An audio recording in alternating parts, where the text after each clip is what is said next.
All right. Can you hear me, Mike? I can hear you. Great. We're live, and here is Maj Toure joining us. Hi, Maj. How are you? What's up? How y'all feeling? We're doing pretty good. It's been a long day, but we were accomplishing a lot of what we set out to accomplish today. One of the things is part of the money bomb. We're giving away some things. We gave away 3 T-shirts already, a silver round, and I've got the announcement for the winner of the second silver round, and that's Christian Gruber out in California.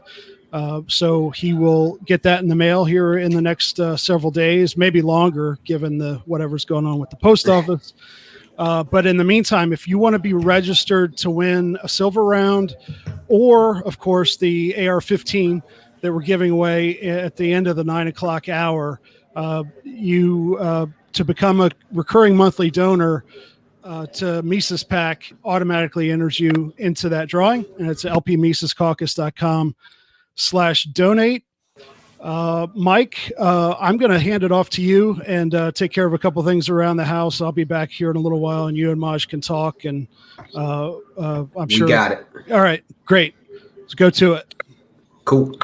So yeah, as he was saying, we are doing very well with the fundraiser so far. We're at 380 recurring donors. We're almost at $5,100 a month. So you can go to takehumanaction.com in addition to lpmisescaucus.com/donate.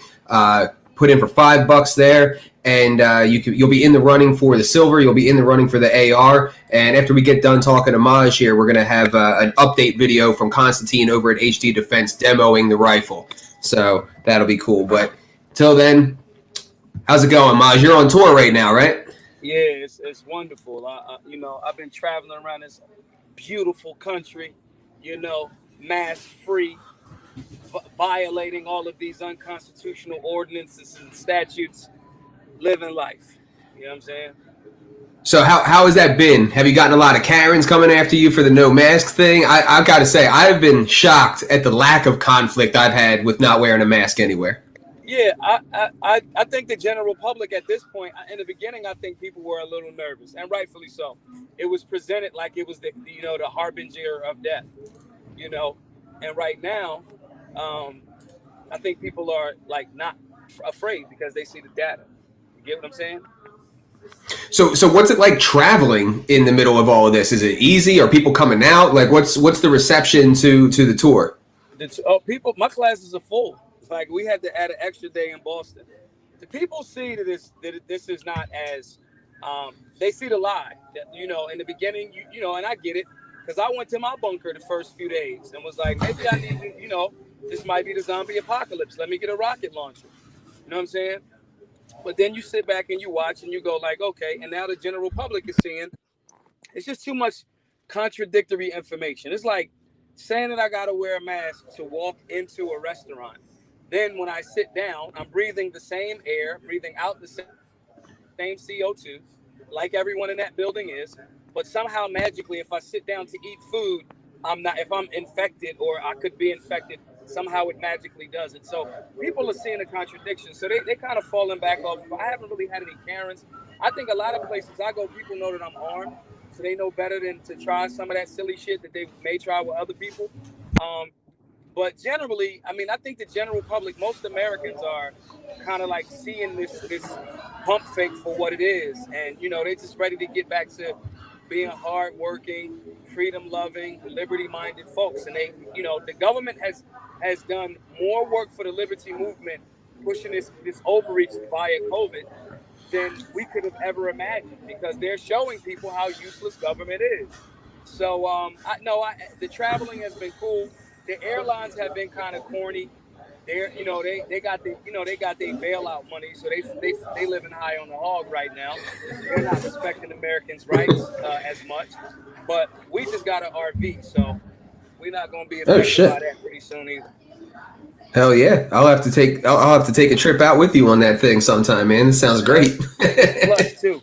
It's plush.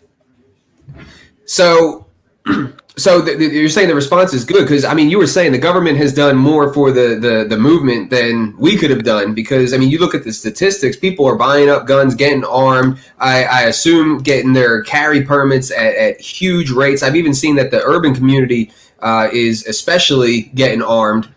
And it seems to me, would you agree with me that it seems to me that the conversation around like gun control has kind of been killed in all of this? I would somewhat agree and somewhat disagree. I'll do the veggies first. I disagree because, um, you know, people that are anti-gun or unconstitutional, people that want to see this current republic that we call America fall, right? Um, they're going to regroup. When they take a big loss, they regroup and try to come back even harder. I'll give you a perfect example. They co-opted Black Lives Matter in 2015, 2016. They lost. The Black Lives Matter movement has came back, and I'm not talking about the grassroots people that are trying to really push for real social change in some areas that we as all Americans can kind of get a little bit tighter on, right? I'm not talking about that. I'm talking about the people that have Marxist and or communist or socialism into communist agendas for America. Those very, very wealthy people that have co-opted the Black Lives Matter movement. They have come back with a vengeance. Now they're physically attacking people, so forth and so on. And again, I am not saying that everyone that says Black Lives Matter or believes in that slogan, which is a true slogan, that does not mean that they're they're the people exactly running out in the streets, rioting and looting. But we have seen resources dropped off. We've seen a lot of trick knowledge going on. So Did I lose you? Oh, there we go.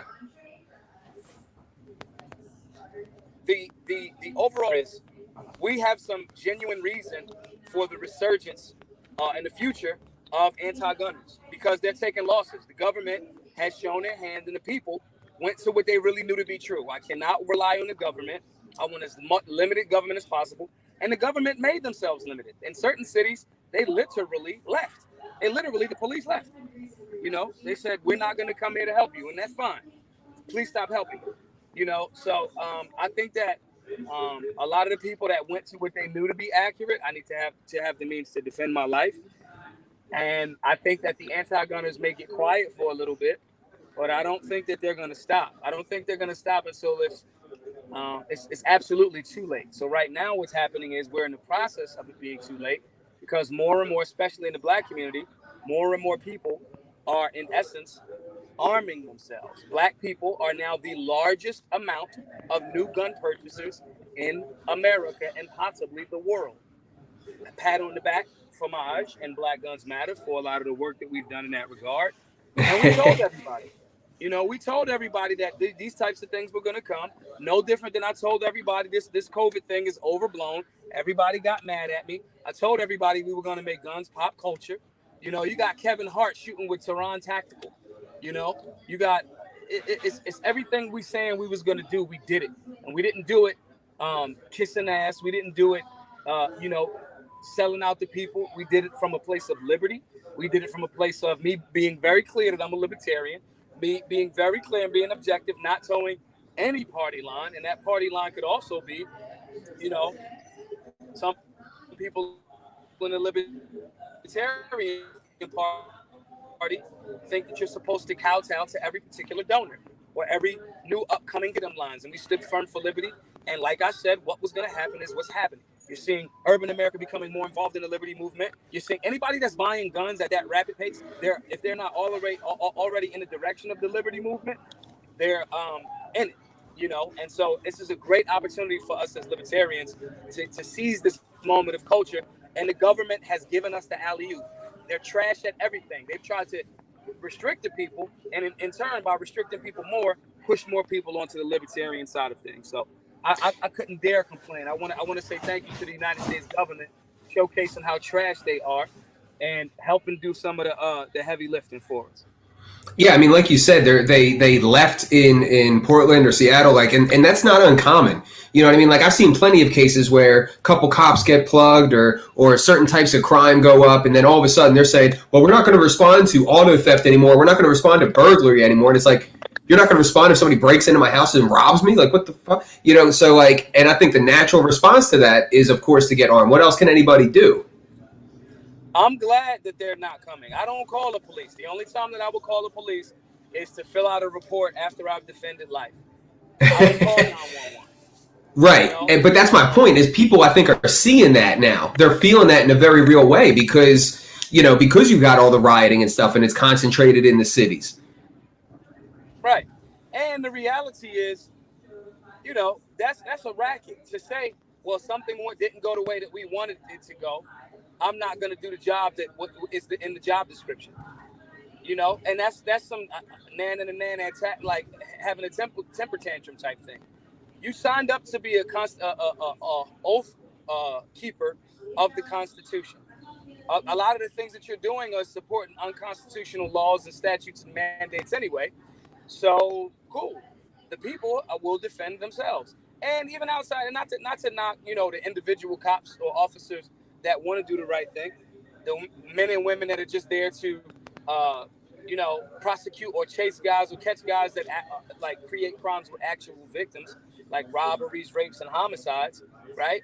Shouts to them. No doubt, right? I want those guys to make their $60,000, $70,000 a year and not have to be called for chasing somebody for some fucking weed, So I'm okay with it. I think we've become too dependent on calling the police for everything.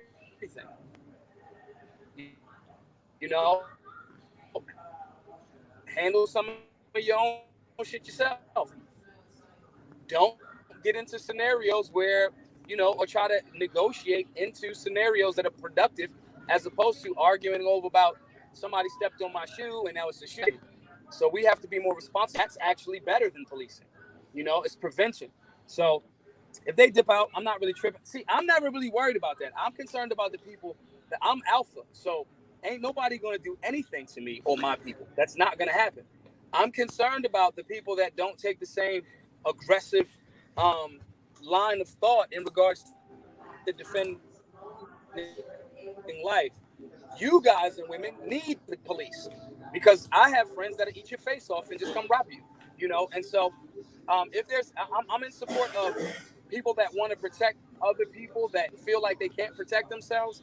I highlight that, but I'm not in alignment with the job being something that's in violation, chasing things that aren't their victimless quote unquote crimes.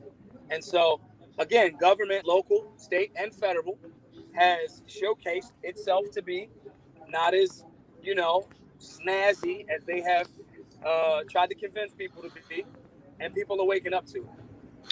Yeah, and I think the rot of control, like the controlling mindset, I think this whole thing has really been exposed to go all the way down to the local level. I mean, the rate at which these localities and states have just engaged in the lockdowns and not reversed it, even to this point where, the deaths are massively down. The average age of death is like 70 plus. Like they haven't reversed course at all, hardly. And it's just absolutely amazing, like like I said, the extent to which the controlling mindset has gone all the way through the system down to the local level. And I think that is why, because what you're describing is freedom necessarily means we have to take more responsibility for ourselves. And that's exactly what we've got to do. We've got to take more responsibility for ourselves in our communities at the local levels and make these people responsible too. Because I think this is the first time that you've really seen them take this kind of overpowering role, But so you touched on something. I want to kind of reverse course a little bit. You had touched on something about holding a line even within the Libertarian Party. And so I want to go back a little bit because I think what happened with you. Oh, did I lose you? I hope not. Oh, no. Aaron, are you still there? Yeah, I'm here. I don't know. Looks like we may have lost him. He might be coming back here. Well, in the meantime, Maj, can you hear me? Shit. That sucks. Well, in the meantime, while we clean that up, why don't we go over to the donors and see what's what? We are still at 380 commitments, so we need 20 more to cross that 400 line. We're at $581 a month coming in. So go to takehumanaction.com, sign up, become a recurring donor for as little as $5 a month. and it really helps. I mean, I think you're seeing here in this. Oh, we got him back. I don't I think see him. so. I see his frame move a little bit every once in a while. Yeah. It did. Oh man, I wanted to talk about the culture clash that happened with him. Oh, that sucks. Yeah, I wanted to talk about the culture clash that happened with him in the party, and how do we solve that, and what does diversity look like really, compared to what we're told it is. Yeah. Do you? Well, you can go in and describe a little bit of that. I mean, you're not speaking for Maj, but some of the things that that he said in the past, and kind of what happened with that desire, that drive to sort of, boot him out of the party almost, right? Pretty much. I mean, what I was going to get into is how it seems to me that certain sects of the party, again, it comes down to this like sounding like the progressive left thing, where like they say they want diversity, but it seems to me that they only want diversity in skin tone. They don't want diversity of thought. They don't want diversity of action. They certainly don't want diversity of culture. And I think that was very, very apparent, because I think Maj brings to the table a very urban culture. I mean, he talks about it all the time. And I don't think the LP was ready for a figure, like somebody to take on a leadership role. I don't mean leader as in like he was going to be the chair or anything like that, but a grassroots leader, an actual leader role that has that kind of flavor to him. And what it would look like if we actually had an influx of urban people.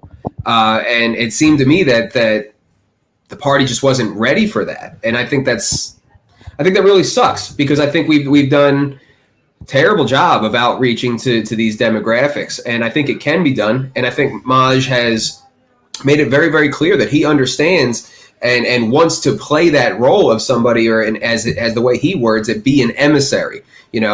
There is a such thing as in-group preferences. The hood is different than the suburbs or the farmland and stuff like that. They have their own culture. And basically what he has talked a lot about is that for us to go in there without somebody like Maj that looks like them, sounds like them, is one of them, talking their language, and basically, as he describes it, translating what we have to say, that we just come off as Republicans when we talk about fiscal freedom, and that will be dismissed offhand. And to think that, he would come in and he's a rising star in the Second Amendment community, we got him. And then there's this culture clash when we're always talking about diversity. It's just insane to me. Yeah, it is. But I think that, speaking of, Sarwark and some of that ilk, it's no use pointing out there's a double standard or a contradiction there, because they don't care, and that's unfortunate, but that's why we just need to keep doing our thing. Maj needs to keep doing his thing, and hopefully we'll show and attract enough people who can make things better and make it and not for diversity's sake, again, but like, I think if we were a better party and more focused around the NAP and ending the Fed and ending the wars, and just stuck to that, we might be amazed at who would start coming to our meetings and conventions and things like that. I've seen it happen. I've seen it happen just through Maj's campaign. People were looking to get involved, and they're questioning the Democrats. To be frank with you, and this is something that Dave Chappelle has touched on in some of his stand-up, and this is something I actually wanted to throw at Maj and get his thoughts on, is I think part of what you're seeing, I think the shift to, I think you're seeing the Democrats kind of throw the black vote like over the river. And I think that's because you're starting to see more and more of a black conservative movement and a black libertarian movement even. And I think those political associations are being questioned, and I think the political narrative is being questioned more and more. So I think what's going on is that the Democrats are starting to lose that vote a little bit, and because of that, I think they are now looking for different demographics that they can almost make pet projects out of or something. Chappelle made this joke about walking in heels or something in order to stay safe. Yeah. You know what I mean? Like, and I think that's a big part of the identity politics, is that the Democrats are starting to run out of pet demographics that they can control essentially so they're just going to keep moving all over the place. Yeah, they're going to keep dividing those. I've been reading in Michael Rechtenwald's book Beyond Woke, and he talks about that they're just going to keep dividing, all these little groups, coming up with these arbitrary divisions to make, subsets of these groups to kind of keep that ball rolling. Dave Smith actually just messaged us here and suggested maybe to have Maj call in without the video. So if you want to go ahead and see where Maj is at, Mike, I can talk about what's going on. I'll step away and try and call him. Okay. If you can handle that. Yeah, that's fine. Don't be too long though. I'll run out of stuff to say. So while Mike does that, I will just basically remind you what we're doing here today. And I don't know if you can tell, but like I'm at a disadvantage at the moment because my home office is on the west side of the house. And for a couple hours every evening, I get the sun directly in my face. So I'm trying not to be hit by the sun too much. So bear with me on that. The Mises PAC Money Bomb, our goal is to get past 400 and hopefully up to, I think we may have Maj back, lpmisescaucus.com. And are we back? Can you guys hear me? Yeah. Okay. We're still on. You were going to ask him something, Michael, about the culture and the Dave Chappelle example. And well, there's two different topics, but what I wanted to get into is your experience, because you mentioned holding a line in the Libertarian Party, right?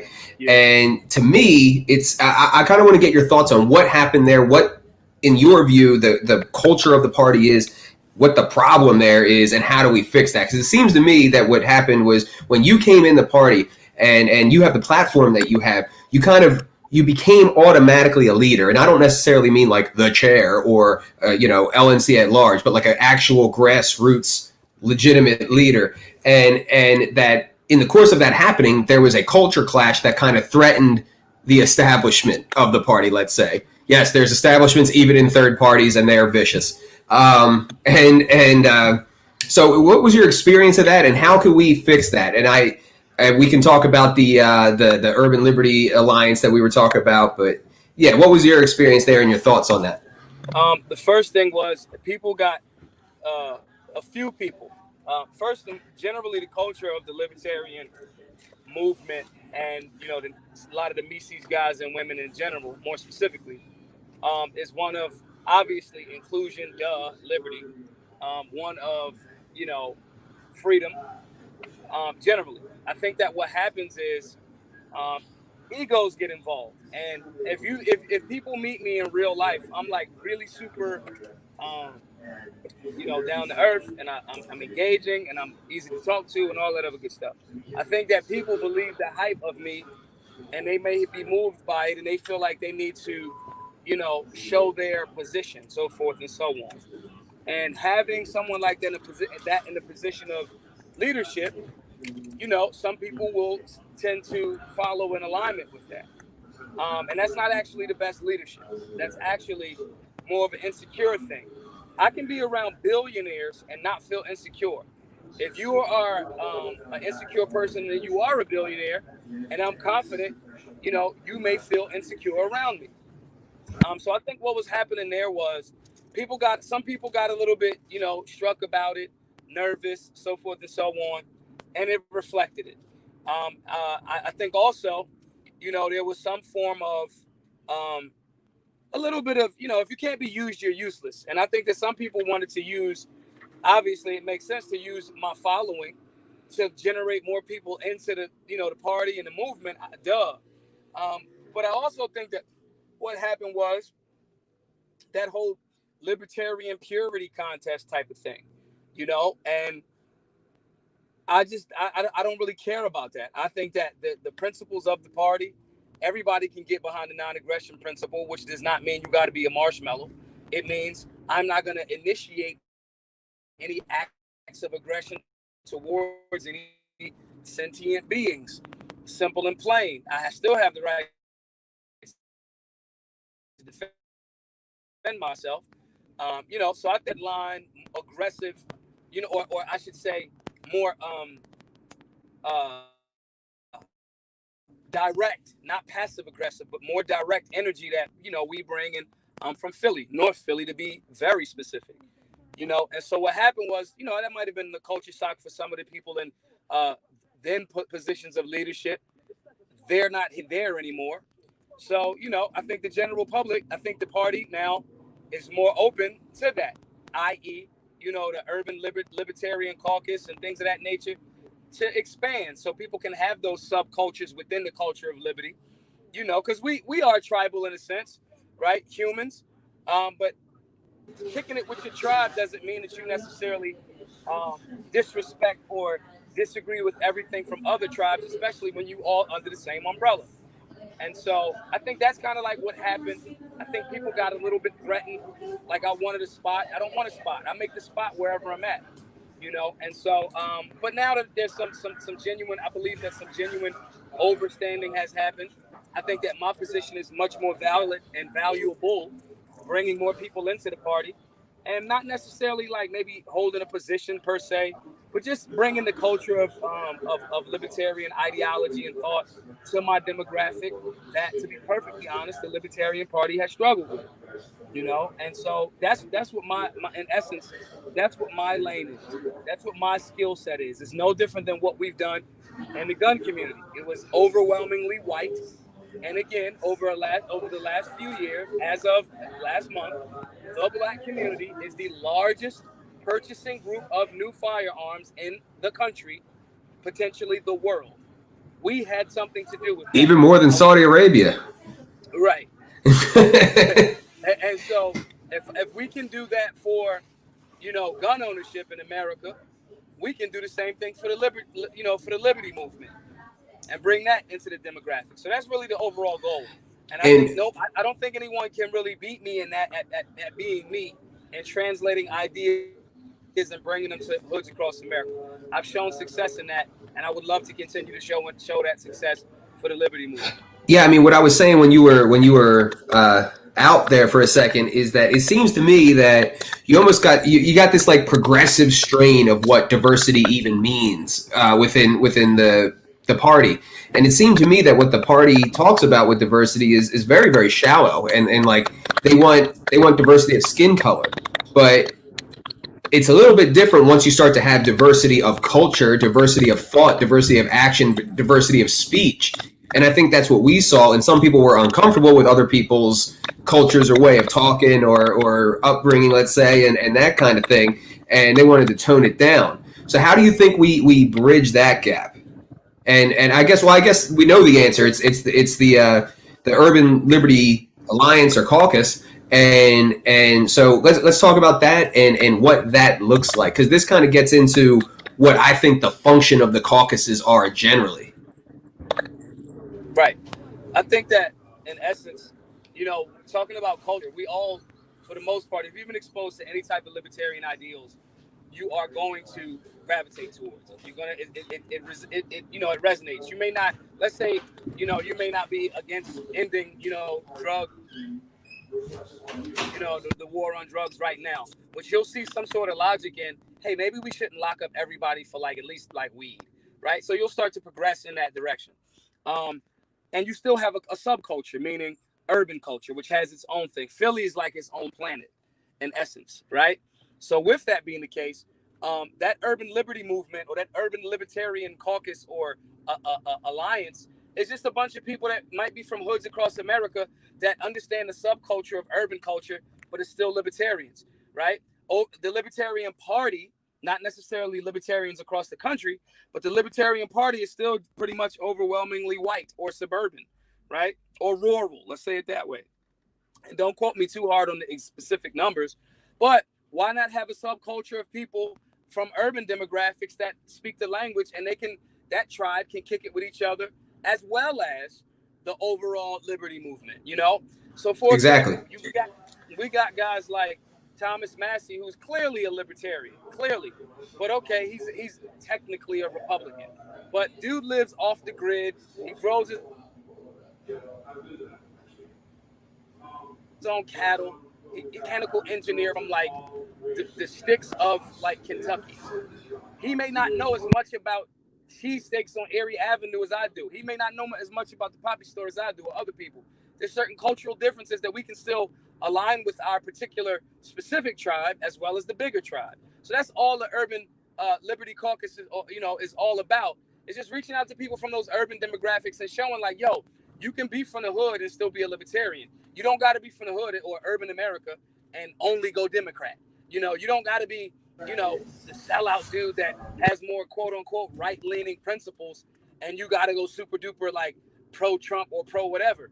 You can be libertarian. Big Boy from Outkast has been a libertarian for decades at this point, and I think that there's a reason why, there's a reason why we haven't had cats like Big Boy, who's admitted to be a libertarian, who hasn't been as much involved in the movement as possible because he sees that there's some cultural limitations to, in regards to, urban culture, whether it's Southern or Northern or whatever, urban culture and that representation in the Libertarian Party. So this movement, that subculture of the Urban Libertarian Caucus is just to solve some of that.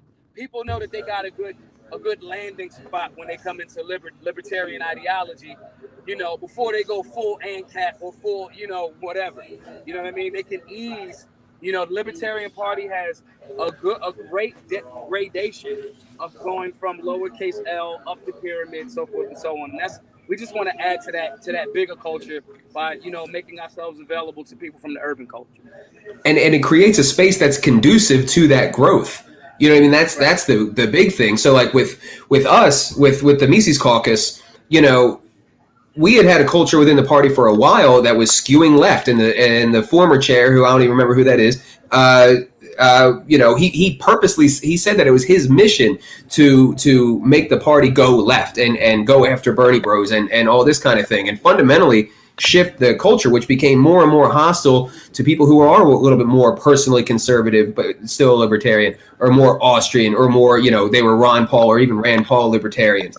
And we came along and we busted the door down, and now we've got this like thriving sub community within the greater Libertarian Party community, and we're the energy and the passion and the youth and all this shit within the party, and it's now a snowball that's going out of control. You know what I mean? The whole thing is taking on a complete life of its own, and these changes can happen.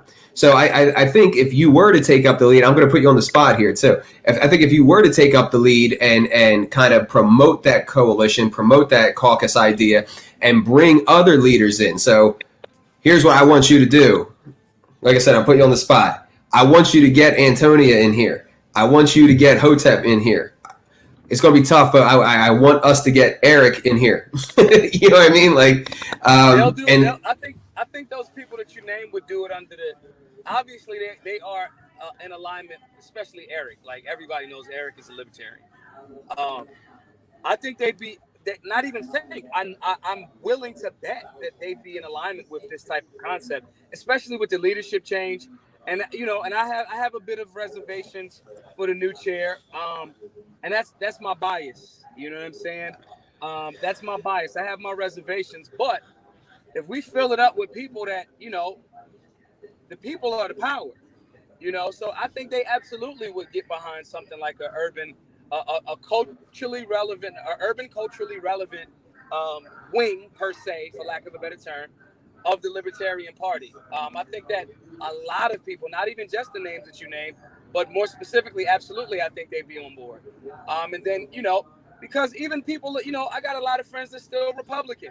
I was a Republican for some time, but I think even them, like take Philly, for example, Republican leadership in Philadelphia, they're tired, the rank and file are tired of Republican leadership laying down to the Democrats. They're tired. They're like, come on, bro. Like, you guys aren't doing anything, And so I think they would absolutely be open to it. That's why I'll take it a step further. Absolutely, I'm going to start bringing people into the movement for sure.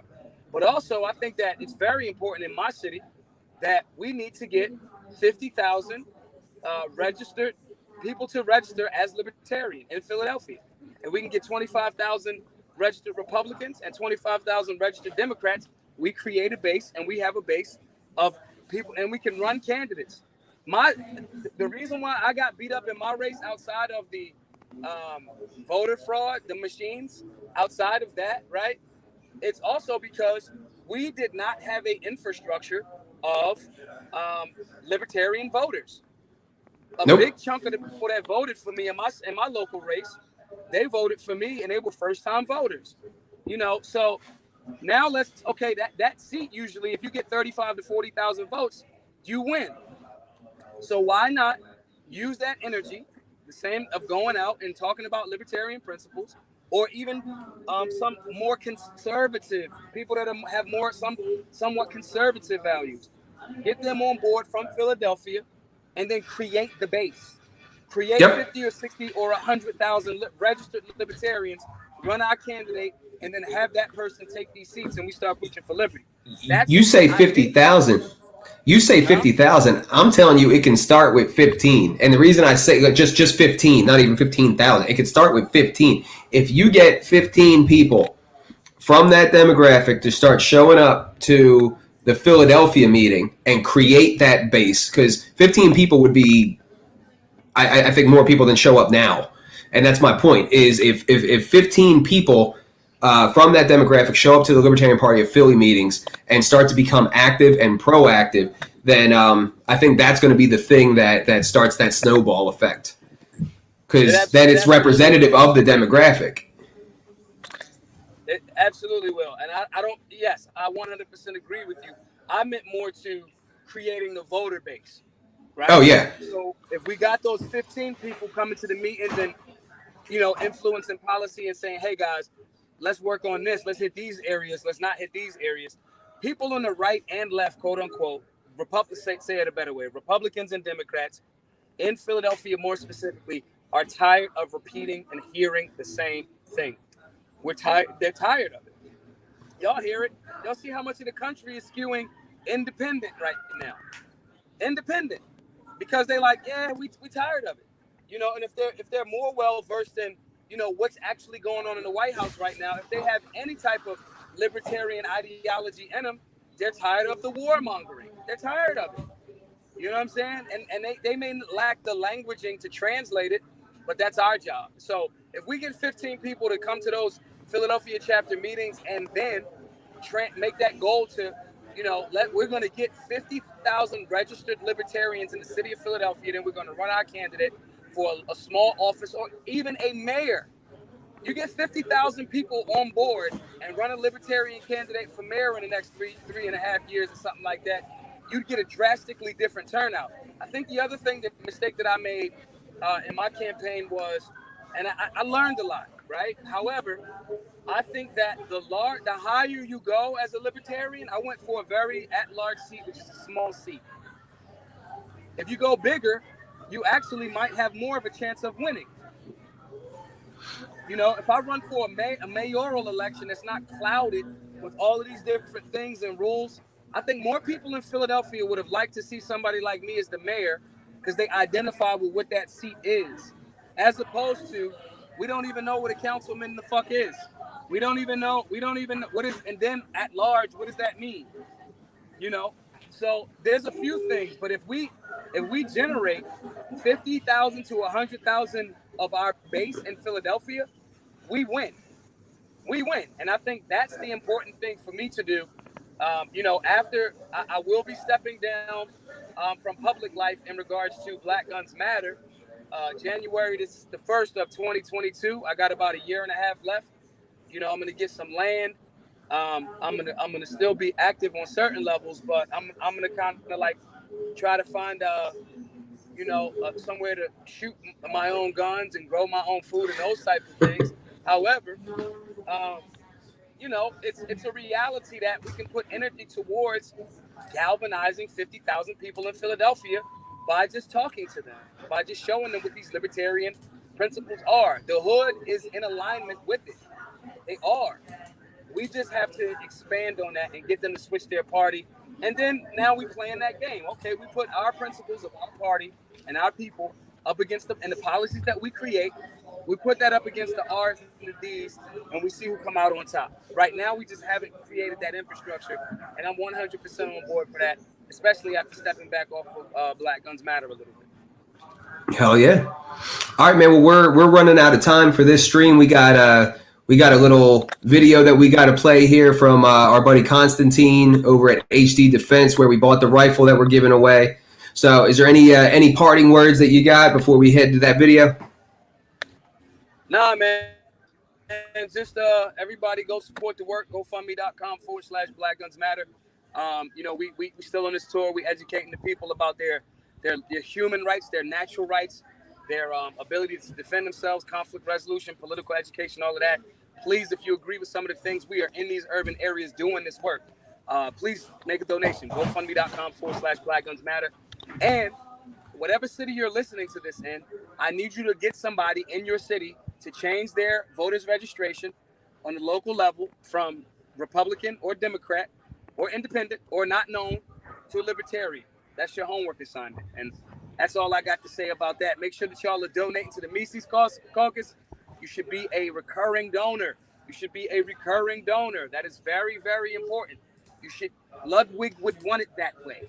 Okay? Thanks, man. All right, no problem, y'all. I'm Ghost.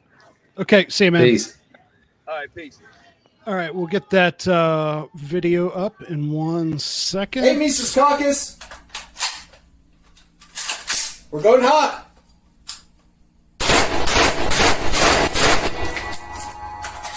Soon to be yours. Hey, Mises Caucus. So Constantine here again, showing you the HD Defense Genesis Enhanced rifle. This is our version 3 enhanced. So kind of like what we talked about before.